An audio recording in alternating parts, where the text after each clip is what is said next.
All right, Marshall. Marshall, where'd you grow up? Where are you from originally? Born in Helsinki, Finland, in 1974. Hmm. You moved to the States? I moved to the States at about 9 months old with my mother and father, um, as the only child for the first 10 years, I guess. Um, What was your childhood like?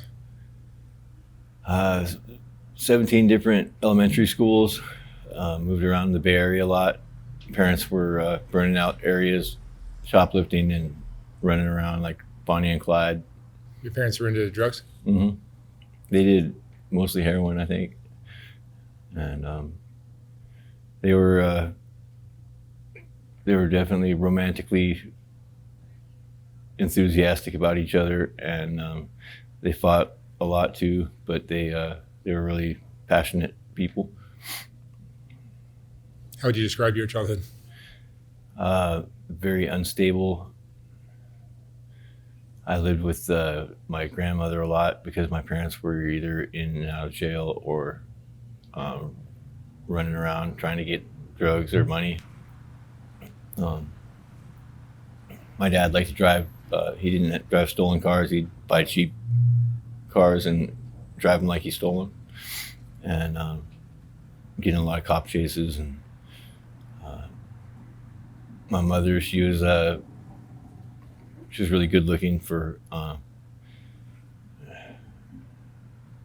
guess, period. She was a good looking lady, and then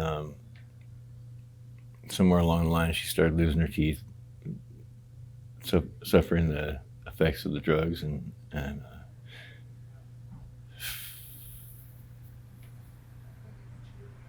I don't know. Let's see. Help me out here. Where was I? I got lost thinking about Oh, mom. so you made I it through high school? I did. I made it through high school, but not all at one time. Like I did it. Um, I started my attendance started to suffer because I got into surfing, and surfing, when the waves get good, everything else goes out the window. Um, I ended up testing out with the CHSPE, which is the proficiency exam, and I did well. I graduated, and then, well, with the proficiency test, I did like 98th percentile or something like that. I was supposed to be intelligent as a kid. I don't understand what their criteria was, but allegedly I was in the 98th percentile of the aptitude range. And after school, what'd you do? Uh, what age? Like, High school. yeah, after you got out. Did you go to college after that? I went to junior college. Um, after high school, I went to prison, basically. Oh, I see. 18 years old, I caught a 5-year term and followed it up with a bunch of failures to report to parole offices and stuff like that. Misdemeanor, not even misdemeanors, infractions, not even a ticket, but technical violations. I did like 9 years in technical violations on 2 numbers. Then got another number in Colorado. So I spent 21 out of the next 25 years after high school in prison, basically for technical violations. One armed robbery when I was 18, and then a couple minor offenses, drug offenses, and a vehicle code violation got me back to prison. So didn't take much after the first trip. Yeah. So drugs started for you around what time?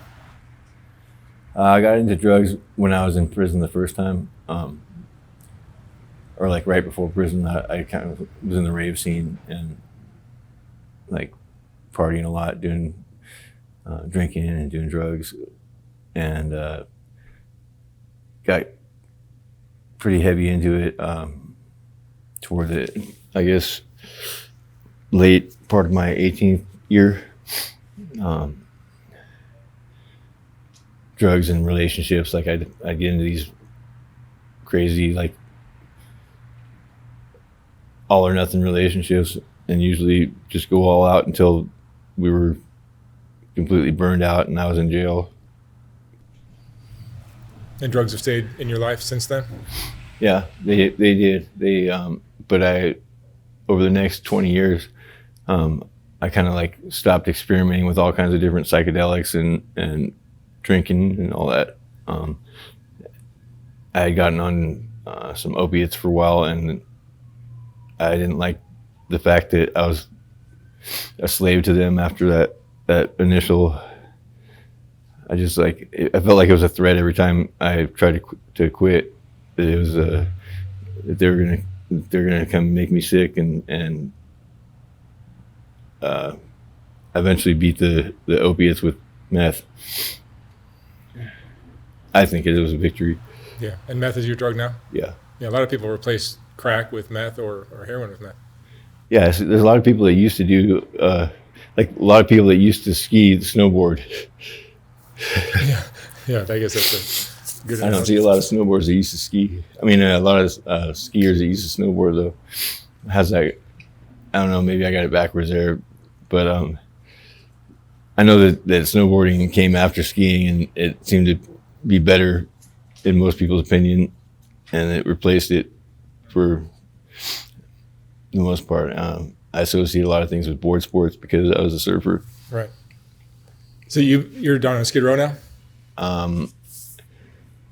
I worked with one of your neighbors over here in the shop building the scenery sets, and doing like different shop tasks, and then remain friends, and I hang out over there. But I go all over LA County and skate in different skate parks. Ever since I got kicked out of my residence at the LA Grand, I was in the housing program trying to get my Section 8. Tell me about the LA Grand, just to go off topic for a second. The LA Grand, just to explain to the viewers, they're trying to home a lot of the homeless. And the LA Grand is like a really nice hotel. It's like a Hyatt, downtown, right in the middle of downtown, not Skid Row. That place is Skid Row on the inside. I know. It's the craziest thing because on the outside, it looks like a beautiful modern hotel. Right. And a big one. It's probably like 15 floors. And on the inside, if you don't know better, like you walk in and all you see is security, there's really no sign of but what it is they took everybody that's homeless from and Skid drug Row addicted and Echo Park and just threw them in a hotel and then told them they can't talk to each other. But what happens is you got to spend 12 hours a day inside of this huge hotel with all these people, and they find ways. It's like a prison. It becomes like a prison, and there's like, people sneaking into each other's rooms. You got, I don't know. I don't want to throw anybody under the bus that's currently there or get anybody, like rat out anything that's going on that could get me into trouble. But don't name any they names. got it all going on there, underneath. But they just do it. They do it as secretly as possible. And some of the stuff that was going on there, I was a little concerned about because, one, I was high and paranoid, and two, I was bored for 12 hours a day in my room by myself with no social life. And after all that time in prison, being lonely, I, of course, would see some of the women around there, and I noticed that they were like that. Without fail, every time I tried to involve myself with a woman, that they were either like under somebody else's thumb pretty tight, somebody that wasn't their parents or their husband, and I couldn't afford to pay for one, so if something goes against if I don't bring enough to the table to have it even keel where I owe them something at the end, then I feel like there's some kind of problem missing. Right. No, but it's an interesting setup over there because it's literally a beautiful hotel that is now Skid Row on the inside. Yeah, Instead of tents, they're in hotel rooms, but other than that, it's still the same. Crazy. The staff is pretty interesting too, like because it's run mostly by Salvation Army people, and they got their own thing going on too, but they get they high turnover rate with their management and their case managers, for reasons that they interact with the people there, and the people will corrupt them or they'll try to, or there's a lot of stress I'm sure that they deal with too, Sure. with the COVID.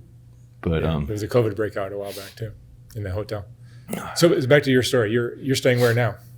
I don't stay anywhere. I'm like all over the place. I don't have a legit spot, so I end up running myself ragged. For the last 6-7 months, I've been literally like nonstop, 24 hours a day, like either going to some place to skateboarding there on my way back, and then I take cat naps or grab sleep whenever I can, like as if I was at war in the army or something in between. And it's like constantly on the march, you know. I don't, if I sit too long in one place, I'm either loitering, trespassing, or wearing out my welcome. Right.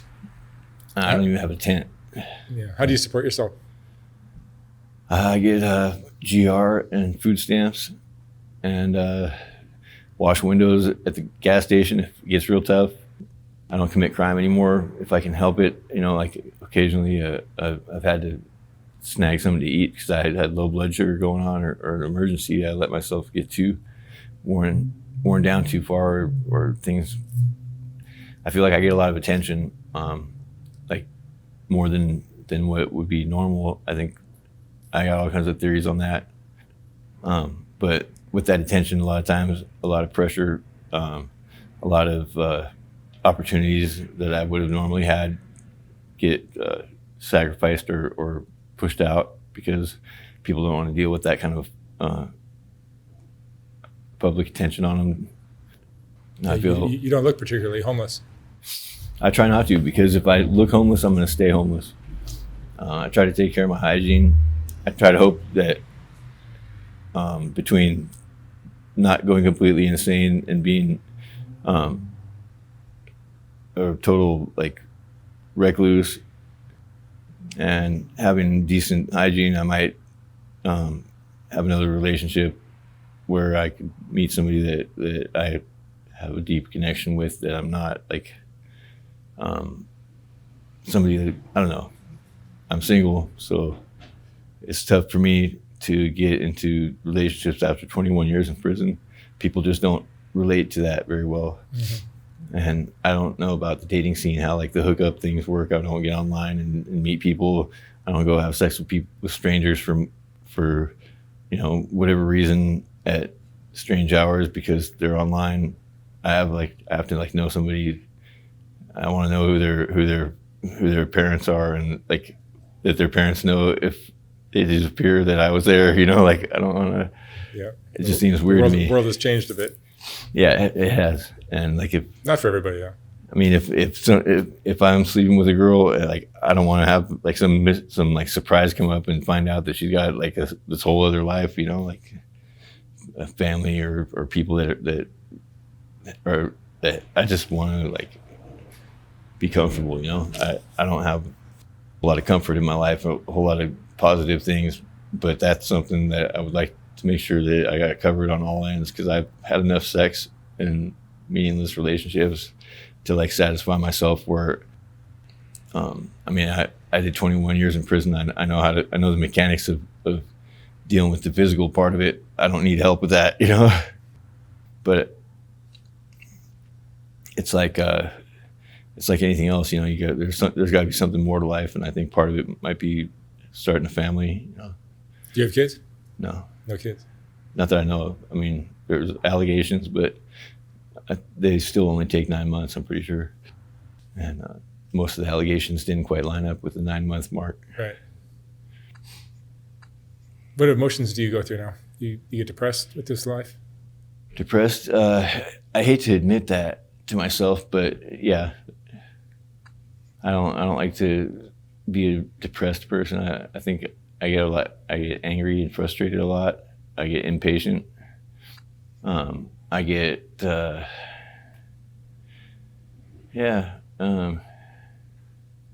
think cynical a lot. You know, I have a pretty interesting.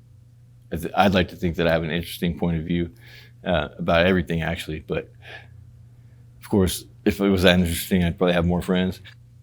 Do you have any friends? No, I mean I do. I have lots of friends, but no real no best friend, no just like acquaintances that you know from.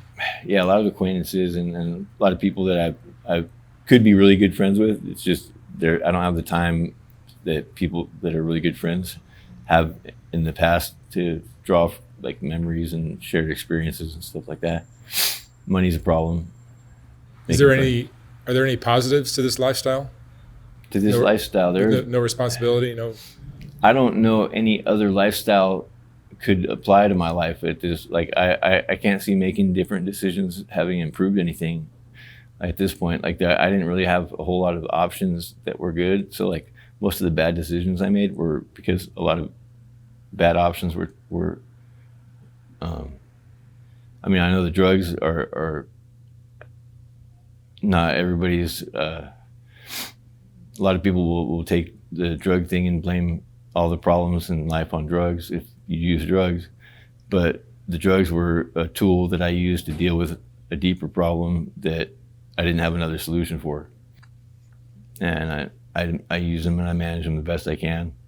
Try not to get out of hand. And after 20 something years of injecting methamphetamine, I haven't come up with any diseases related to it, or except for addiction. Apparently, as I've been diagnosed with it, but I don't do a lot of the things that other people that are addicts do. Like I don't go and steal my friends' things and sell them for drugs. I don't spend more than $5-10 a day, if that, on meth.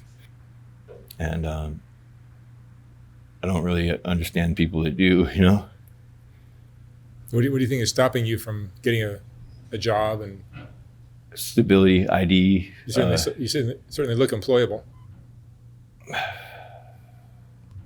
I think a lot of it is mental block or possibly just like there's certain things that it took me 4 years to get a physical ID from the DMV, and I only had it for like a month, and I didn't get a career going in that month when I had my ID. Before I laid down on a couch and on the way home, fell asleep, took a power nap, and woke up, got on the bus, and realized I didn't have my ID on me anymore. Somebody stole it? I left it. Somebody stole it. I'm not sure. Oh. I'm not sure exactly. Yeah, the sleep you're in when you do meth. It's Yeah. a deep sleep, right? Yeah. I was tired before I went to sleep, so I could have been absent-minded. What do you worry about? What are you afraid of? I'm afraid of this world consuming these young, beautiful women that I see, and turning them into zombies and corpses. There's a lot of them out here. Men too. Yeah. I'm not as worried about the men because I feel that I was raised in a real chauvinistic, egocentric male machismo type of mindset, I guess, where males were expected to defend and protect the women and not exploit them. I kind of feel like I get a lot of inspiration to involve myself in people's lives that don't really need or want that type of help or don't know that they do. And the people that they're around definitely don't want somebody like that involved, because there's a lot of exploitation and a lot of trafficking and stuff that goes on. What's been the lowest point of your life, other than being in prison? Lowest point in my life, other than prison? Let me think. How old are you now? Like 48 or almost 48. When my dad died, it was pretty bad. That was when he was 52, so I was like 32 when that happened. And my brother passed away like 4 years ago, I think. How'd you lose your brother? He killed himself. Suicide? Yeah. Really? I didn't really have a physical closeness to him because he lived in Finland, but he was over there with my mom, and I was raised here. I hadn't seen him since like the 1980s in person. What was going on in his life that? I really don't know. Apparently, it was a opiate addiction. Oh. And then I was having trouble staying with the phone, and we were communicating on Facebook, but I fell off because I went to do a revocation in Colorado, and then came out here, discharged parole in Colorado, and came back home to LA. And my uncle, who lives in LA, he came and visited me where I was living at Lincoln Park, and he's like, hey, in a real official, he was in the military. He was an aviator for 10 years in the Army, and in his most official military fashion, delivered the message about my brother. And I was eating a Ben & Jerry's ice cream, I think a pint, and I had taken like about a bite out of it, and I don't know, it was a sunny day in Lincoln Park, and I just looked at my ice cream and I threw it as high as far as I could, and started crying, like, just not fair, like, he was 10 years younger than me approximately and had the world ahead of him, and it's like I knew it was like somehow my fault because I didn't have a phone. I wasn't keeping up communications with him on Facebook, and part of that not having a phone thing, and there's like this bullying that goes on, cyberbullying, and like what is it, group stalking and stuff like that. I've had to deal with some of that type of stuff that people talk about, or at least some of the symptoms of it. I'm not sure about the actual people involved. I don't take it personally. I think it's a social problem, not a personal problem. More socioeconomic related, but because of those problems, my brother didn't get the brother that he needed in the family to keep him from making a bad choice when brothers should confer and confide in each other. And because I wasn't able to be there for my brother, he killed himself. I didn't take him up on top of the crane in the middle of the winter and throw him off the top of the building into the snowbank. But I think that if I would have been able to be a better brother, that he wouldn't have done that to himself. And it hurts. Is that how he killed himself? Yeah. Wow. He went big, yeah. I mean, pretty big way to go if you're gonna jump off something. He could have like jumped off a bucket like a normal person in the closet with the rope, but he decided the bucket wasn't good enough, so he had to use a crane in the building. So.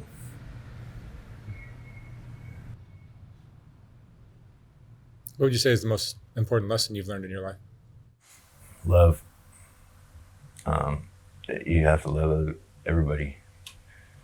You can't, like, in other words, you can't hate anybody, like, even people that you don't like. Yep. It's a great one. All right, Marshall. Thank you so much for sharing your story. You're welcome. Thank you. Wish you the best of luck out here. Thanks. Thanks.